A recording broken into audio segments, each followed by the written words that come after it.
What is up, guys? Teddy Cornwell here. Welcome to the Underdog Talk, the world's most underrated podcast on earth. And there's just something about the underdog. But today, you see him, the Predator, the 2023 NY Pro champ, Tonio Burton. What is up, big fella? How you doing today, man? Man, I'm doing good. It's been a good morning so far. My dog's been messing with me all morning, but other than that, it's been good. Dogs just love messing with you, man. Don't they? And I was gonna try and make a joke about you being a predator, but I just couldn't think of anything. And I have to ask, what the $1 million question? What was that emotion of winning the New York Pro and stamping your ticket back to the Mr. O? What was that all like, man? I mean, so we didn't plan on doing a New York Pro. It wasn't a show that I wanted to do, to be honest with you. I feel like it's a very prestigious show, and where I'm at in my career, having a lot of the respect I have for the sport, I feel like I needed, to better myself before stepping on something so big. But we had so many people reaching out, telling us to do the New York Pro, do it, just do it. And there were some athletes who, told me to do it and that they, dropped out from doing it. And to jump in and do it and, walk away with it it's crazy, Like I carry the ring on my chain around my neck. So I have it with me everywhere. So As you should. What show were you going to do if not the New York Pro? If you wouldn't mind even the sharing Cal that. Pro. Oh, Yeah, it was supposed to be Cal Pro, and it was just gonna be one and done show. And then, like I said, weeks out, we were ready for stage weeks out, and that's when people were like, "Yo, jump into New York, just do it, make it a better show," so more challenging. So I was like, "Yeah, let's do it." and I'm just going to say it. You didn't just make it a better show. You absolutely dominated that show. And obviously, you were prejudging, you were first, and then obviously finishing first. You were just killing the show, looking, lean, mean, and now you're really kind of cementing your legacy in the sport, and you're still just starting too. That's what's insane to me. This is going to be your second Mr. O. Yeah, so I went to the Olympia in 212 my rookie year, and then went Open, open the following year, and then this year. So 3 times going. but second open. What are you Yeah, going to second bring? open. What are you going to bring differently going into this open? Mr. O from last year, Tonio. Oh shit! From last year, man, I think my package from New York Pro blows out. The package I brought to Olympia. What I look like at New York, if I'd have brought that to Olympia the previous year, I think we would have been easy a top 10. Wow. So this year we're coming in, a lot leaner, a lot bigger, and more of a vengeance too. So And I don't watch many bodybuilding podcasts, but a lot of them were talking about how you do look a lot leaner this year. The shoulders are just getting in crazy definition. And they say you're so unpredictable, you could be a top 10. Now, my question is to you, why can't you be the one? Why can't you be the Mr. Olympia? What's holding you back? I don't see anything that is holding you back, you know? I think, I mean, the more you compete, the better your physique comes in come show day. So that conditioning that you see on, Hadi or Derek or Nick, I mean, that's not just conditioning you could bring in a season. So it's going to take time to reach that level of maturity in, conditioning. But as far as only a top 10, I see bigger goals than that. And I like hearing it, though, because the more I hear it, the more I just tell myself, okay, this is another person to make them put their foot in their mouth. Damn right. And that's what I was saying. I was saying, why only a top 10 finish for him? Why not top 5? Why not the number one? And obviously muscle maturity is such a big factor in bodybuilding, and I've learned that. Now, would you mind talking about why bodybuilding in the first place? And I do have to ask, what kind of dog do you have, Tonio? Kovu, come here. No way. Come here. Oh, what a huge. He's a Rottweiler. Oh, I was expecting a little dog. No, that is not a little dog. Underdog dog. Oh my gosh.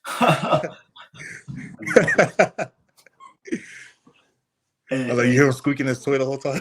Yeah, I just was picturing a little ass dog just playing with his little toy, when I thought you said come here, I thought it was like a little dog's gonna jump up on Tonio's lap. No, that was a big ass dog. Underdog talk. And speaking of a big ass I'm dog, losing you a you are little a big bit. ass dog, and I've got to ask the $1 million question: why bodybuilding? Why pick the sport of bodybuilding, and what inspired you to pursue this path? I don't know what just happened, but I think I like lost you. All good. The $1 million question is why decide to be a bodybuilder, and then what inspired you to pursue this path of bodybuilding? They say third time's the Can you hear charm. me? I can hear you. Do you hear me?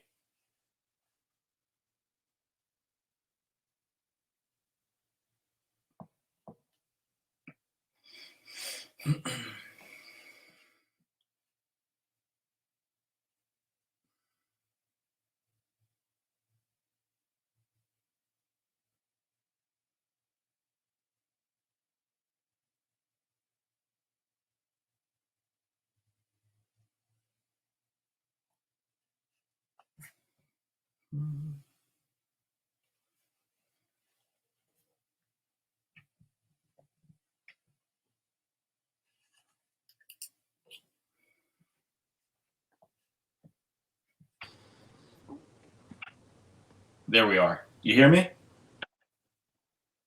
Yeah, I hear you. It was like breaking up really bad. Oh, good. I'll just have my guy edit it. No biggie. Anyways, back to this. Hey, they say third time's the charm. So, third time is the charm. Can you share your journey into the world of bodybuilding, and then what inspired you to pursue this profession of being a bodybuilder? There Still it goes can't hear me. again. No way. No, it's like choppy, and then your screen is out. My screen is out. Oh gosh. Give me a second. Are you on your phone or a computer? It's my tablet. Huh. Phone would probably be better. I don't know. Yeah, if you want to switch to phone, if that's easier for you. Yeah, let's try it real quick. I can.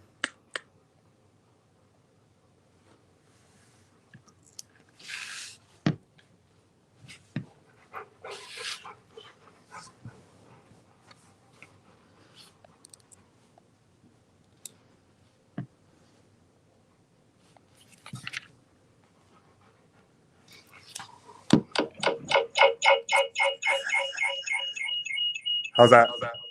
That's good. Let me add you. There we go.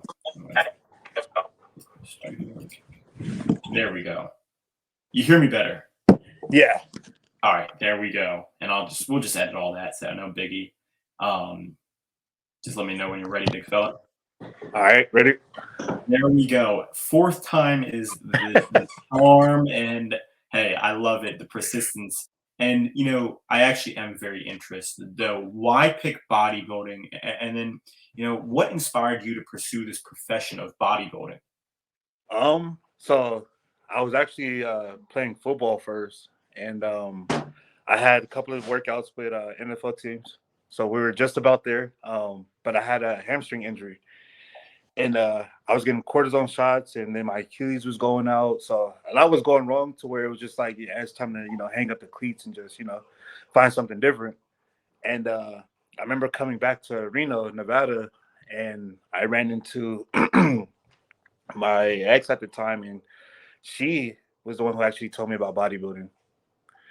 And I seen my first coach. He came up to me, and after I won my first show, then I got third at my first national show in Vancouver, which was just 2 months later. So within 2 months, I did a national show, and he came to me, goes, "You look great, but let me help you, become pro."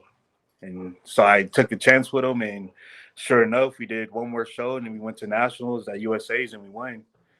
And just that feeling of being on stage and everyone screaming for you, yelling out your number, and telling how great you look, and I think that's the part I like the most, is just being on stage and performing. But my whole life, I was always in the gym. I was always active. I was, being an athlete from, Pop Warner days to high school to college and so on and so forth. So, bodybuilding, I think, was my calling the whole time. And calling it is, and I know your dog's calling right now is that ball. And I do have to ask, what advice do you have for individuals who are just starting their fitness journey and aspire to achieve a bodybuilder's physique like you once were doing, from that switch from football to bodybuilding? Um, Honestly, the biggest thing I would, tell anyone is not to pay attention to the outside noise, because we have a lot of fans on social media who are what I call them internet judges, and they will critique you. And before, I had it bad. I would listen to it too. I'm like, yo, I'm not competing. I'm not doing no more shows. Like, I'm done with this. Even after I went Indie Pro, my pro debut, I was still getting, well, he needs this and he needs that, and he's not good enough for this and good enough for that. And it wasn't until, halfway throughout the year coming into Olympia where I was like, why would I take advice or listen to the opinions of people I wouldn't take advice from? And once that, came into my head, it was like, no one can tell me anything that's going to make me not believe what I know is going to happen or what I can do even. I'm confident in myself, and I think anyone who's going to do this sport, they have to be. This isn't a sport you could get in and think, get validated from other people, because it won't happen. You have to, be able to validate yourself and know what you're capable of. And we've had Sean Ray and Flex Wheeler on the podcast, and they talk about how this sport is a very lonely sport. It's a sport that requires you versus you at times, when you come home to that empty house, sometimes when you are at the gym late nights, when you're doing those cardio sessions. And it's not an easy sport. So if you are out there watching and you do want to become a bodybuilder, make sure it's the right profession for you. And I'm not trying to put you down on that, because that's never the point, but be sure, because it's a very tough career that will test you. Now, what do you enjoy most about bodybuilding? Because there are so many positives about bodybuilding. Obviously, hearing your name called, and eventually one day, maybe the new Mr. Olympian. I'm just getting a little ahead of myself, but how has it positively impacted your life beyond just the physical aspect? I mean, as far as like, mentally goes, I feel like it makes you way stronger, because like you said, you're doing this by yourself. Yeah, you have a coach and you have your supporters, but when you get on stage, there's no one up there with you. Your coach can tell you, how he wants you to do it, but it's on you to hold those poses.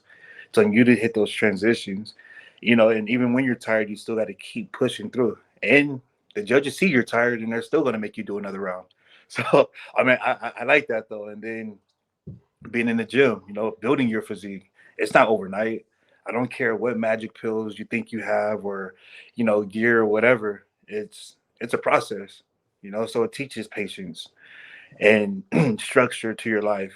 There's times before though where after bodybuilding season, I'm lost. I'm like, oh, yo, what do I do now? And I'm with my boys, my little dudes. I'm like, so we'll go camping or something. I had to find something to take that bodybuilding lifestyle away, and that again, because it does consume your time. Like for New York prep, I was gone from my boys for what, 10 weeks, 11 weeks. That was hard on them too. So being able to do that prep and get out of it, and then, go be with them again was the most rewarding thing, and they're happy about it. They love their success. They want you to keep going. So that's the great about bodybuilding. I mean, there's kids now that look at me like a superhero. Kids I don't even know, tell me that they look up to me and want to be like me, which is crazy, I can imagine, my boys telling me that they want to be like someone else. So, I mean, I recommend health and fitness to anyone and everyone. People think we're unhealthy, but in reality, we're more healthy than, your average. Now, obviously, and I just got to say it one more time for the audience out there, congratulations on that New York Pro, because that was no small feat. And I mean, you really just, again, you talk about that prestigiousness that the New York Pro brings, and now your name is cemented in the 2023 champion. I mean, that must feel so good. And obviously, so many people are looking up to you and proud of you, and you are a role model. So, I think that's something you need to embrace and really just love, because so many people are looking at to you in such a positive way, and what you're doing for the sport of bodybuilding is second to none. You're really killing it, Tonio. And I do have to ask, what are some misconceptions about bodybuilding that you think people have out there? Obviously, we talk about the gear, we talk about all the training, but what are some other misconceptions about bodybuilding that you think are out there? Oh man, I think the biggest one, you hear it a lot, and some do exist, but narcissism. I think that's that one, and because it's not. I mean, you walk into the gym and you see us, looking in the mirror as we're lifting. We're not admiring ourselves. While people think we're looking at ourselves, talking about how great we look or how good we are, we're actually beating ourselves up. We're thinking like, damn, I need to work on this. Damn, look, this part is lacking. How come I don't see those lines today? So it's not us checking ourselves out or anything like that. And we don't put ourselves above other people. We just get put down by a lot of people. So we don't respond to a lot of shit that, people say on the internet. I try to engage with my supporters as much as I could when, on Instagram. But sometimes, it just, so many come, so many DMs come. So it's not that we ignore it. We just probably don't see it. And we don't want to scroll all the way down to the bottom. So we don't think we're better than other people. There's not all of us are, I guess, narcissists, we don't think we're God's gift to earth or anything like that. Like people would assume we feel about ourselves. And I think it sucks because you do have bodybuilders who are like that though. So there is some that give us that name or that look even. Because when, I go down the street or whatever to the store and someone recognizes me and I'm talking to them, they're like, dude, you're so humble. You're so nice.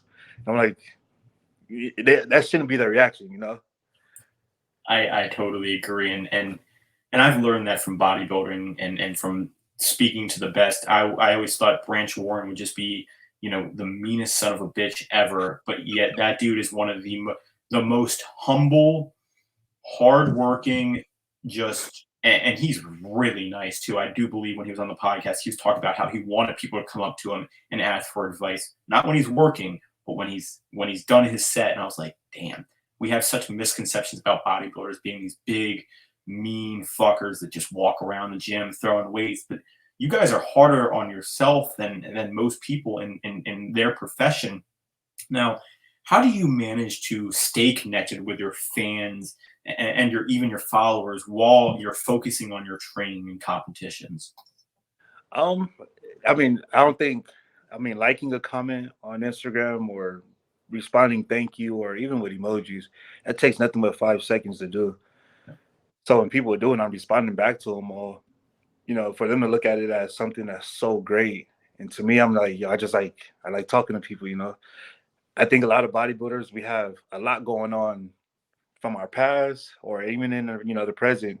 We battle a lot, and having that interaction from fans and supporters of, hey, you look good, or hey, can I ask you for advice, or can you even spot me, or stuff like that. Like we want that. It takes us out of that noise that we hear, and we get joy from helping other people. So yeah, by all means, I agree. I like when people come up and talk to me or ask me how to do something if they're doing something right, and especially from what my past was. It feels a lot better when people are coming to talk to me than trying to avoid me. So I think that's another big thing about bodybuilding I really like. The look that I carry, it's quick to judge, and I'm used to it or whatever. But in bodybuilding, it's not a judge that people don't like or run from. It actually attracts them to me even more. They like the dreads, they like the tattoos. So I think that's another reason why I'm so connected with this sport. I love it. And can you, share a memorable experience or achievement in your bodybuilding journey that, had a significant impact on you? And you can even say the New York Pro if that is the most significant one. But what's one of the most memorable moments from your career so far? I'll have to go with USA's when I first turned pro. Oh, Yeah, it was so much emotion, leading into that show, during the show, and even after. Um, I remember being on stage and center stage, and after prejudging, walking off and people telling me, you look good, but you're not going to win. The other guy's going to win. And someone telling you that, right?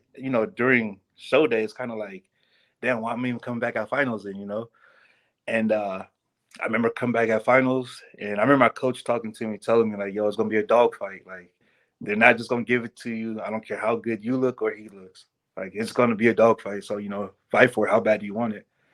So even being on stage and gassed, it was just kind of like, we got to do another round. Let's do it. You know, I was ready for that, and I remember bumping elbows with a few people, and then when they lined us up to hand out trophies and hear my name being called last, I felt big weight lifted off my shoulders. You know. In my family, we had a lot of athletes who could have went pro, but something happened. You know, my family is very gang affiliated, so it was always something bad that happened to stop them from going pro. Whether it's too much fighting, jail time, women, whatever. So hearing me getting a pro card, becoming the first pro athlete in the family, that generational or family curse we say we have, I feel like we broke those chains now. And I love that. I mean, the past is the past, the present is the present, the future is the future. You can't change the past, Underdog Talk. You live in the present and you can't go into the future yet. And Antonio, you are killing the present, man, because you just bring a smile to my face just seeing what you've done in the sport, man. And 212, your first one. What is the difference between, the 212 class and obviously the open besides the weight? I asked Derek Lunzberg the same question, and he responded in height and stuff like that. But is there any main difference in competing besides the weight and kind of that height cap in 212 versus open that you experienced? Oh yeah, I remember. I mean, but throughout 212, everyone seems, even when you're backstage, everyone's talking, and it's a lot more relaxed. Oh, As to where when you're getting ready for open, you can just, I don't want to say tension, that's a bad word, but you can feel in the air like, hey, it's time. The butterflies are there. Even when you're on stage, it's not, you bump someone, it's like, oh my bad, and you scoot over. If you bump elbows with someone, they're just going to stand there. And are you going to stand there or are you going to move out the way? So, it happened to me with Antoine at Chicago Pro. I went to do a back double bicep and he did too. And we bumped elbows. And he got, more aggressive with it. Like, you're not going to move me. So I'm like, I mean, I love it. Like, it's a group of people, they're pushing each other. Like, even when the fans can't hear it in the crowd, but when we're on stage, you hear other bodybuilders talking to you. Breathe, dig, keep pushing. Let's go. You got it. Like, yeah, they're motivating you from the side too as well. And a lot of people don't hear it, but yeah, that's what's going on stage. It's like it's a family that comes together closer on show day. and I mean, it's people who put their all in it and want to win, and I think that's the beauty of the sport, as you mentioned, and especially in the open. I mean, these are some bad motherfuckers who are there to win. They are there to take people's heads off. They are predators, aka you are a predator. Speaking of the devil, and I think that's an interesting point because the old school bodybuilders talk about how they were kind of more together and that they see the new bodybuilders kind of being separate and not having as much fun. What do you think about that? Do you think the fun is still there, or do you think it's just kind of how the sport of bodybuilding's changed over the years with different competitors? No, the fun is definitely still there. I mean, it also depends on you on why you're being treated the way you're being treated.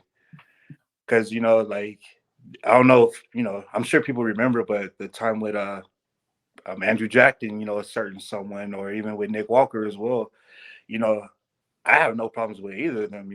Like, I just seen Nick Walker in Vegas at USA's, and we were backstage taking pictures and joking and laughing with each other.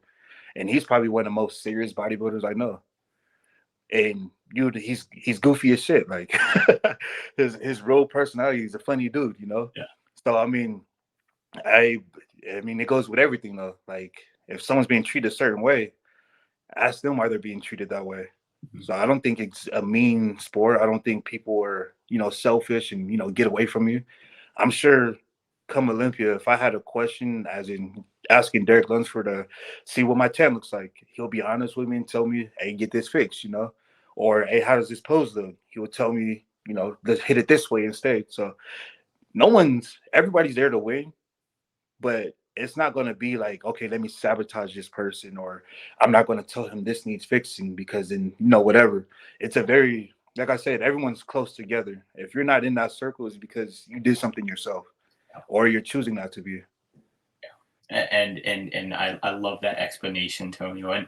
And to give a shout out to Derek Lunsberg, he would definitely tell you the truth, because that dude is one of the best guys I've ever been able to talk to on this podcast. He brings something to the sport which we haven't seen before, and he is truly genuine. And I think he would definitely tell you if your tan looks bad or good, Tony. I'll just say it like that. Right. And you know, lastly, Tonio, can you leave the listeners with a piece of advice or a mantra that has helped you stay dedicated to your bodybuilding goals, sir? Um, I think one of my favorite quotes is, if you want to be successful with something, you have to want it as bad as you want to breathe. And I never knew what that meant before until, you know, you get, you know, whatever, if you get the wind knocked out of you from another sport or something, how focused you are on just that one thing, on just getting your air back. If you can put that type of focus into anything you're trying to do, it's going to happen. And the only person that can stop that or slow it down is yourself.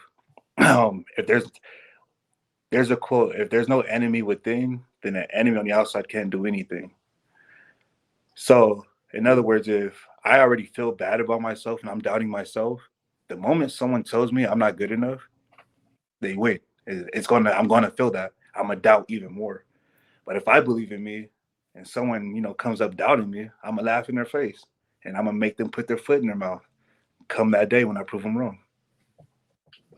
I love that quote. I think we all have those inner demons, and whether we want to admit it or not, we all have them. I hate to say it, and conquering them might be one of the hardest things in life. But once you conquer it, the outside noise just doesn't matter. You can Right. find yourself, and you can find yourself as a human being, a person, and see what gifts that you have to offer this world. Now, Tony, I'm really excited to see what you do in this 2023 Mr. O. And I think my prediction is that you're not just going to do top 10. You're going to absolutely kill it. And I think you're going to prove a lot of people wrong. And I'm really looking forward to seeing you put your foot in their fucking mouth, because you are a hard worker and you've got that underdog mentality, man. So thank you so much for taking your time. Now, before we go, the floor is yours. Where can we find that social media? What's that code for Dragon Pharma? Anything you're working on right now besides, obviously, what are we, 12 weeks out? Yeah, about 12 weeks, yeah. Baby, let's Yeah, go. it's coming fast. But yeah, Instagram is Tonio the Predator Burton. For Dragon Forma, for Freedom Athletics, the code is, you know, just Predator. Nice and simple. I mean, I'm always posting on my stories, so the link goes straight to it. Celsius is also another sponsor, yes, that I have. And they send me so many cases. Like, I'm like, by the time I finish them all, it's like, here comes another 6 cases. So, but you know, I love it. You know, everything's going good. And as far as the biggest thing I'm working on right now, besides, you know, with Freedom, them releasing my Predator gear, a bodybuilding team. Yeah, we're a team Absolute Fit. Something that we're working on. Myself and Ariel, and I think it's gonna be good because, you know, she's also someone who's doubted by many, and I think the type of athletes we will have are exactly those, you know, ones who people don't believe in, and we'll bring them out to, you know, shock the world as well. So that's the team that we're starting to put together now. Well, I let you use the word underdog if you want. I will untrademark now. And first person, no, but I love that. I think the underdog mentality is so key in life, that hunger that comes from being doubted or slept on is there is nothing like that, Tonio. I'll tell you that. And first person to use Predator on Dragon Pharma or Celsius, I will send you. I would do it. It's a buy one get one free on either of those wonderful companies. So buy one get one free with code Tonio, just or code Predator. Just send me that screenshot and we'll get you one product out for you. Ladies and gentlemen, please also follow Tonio the Predator Burton on Instagram. His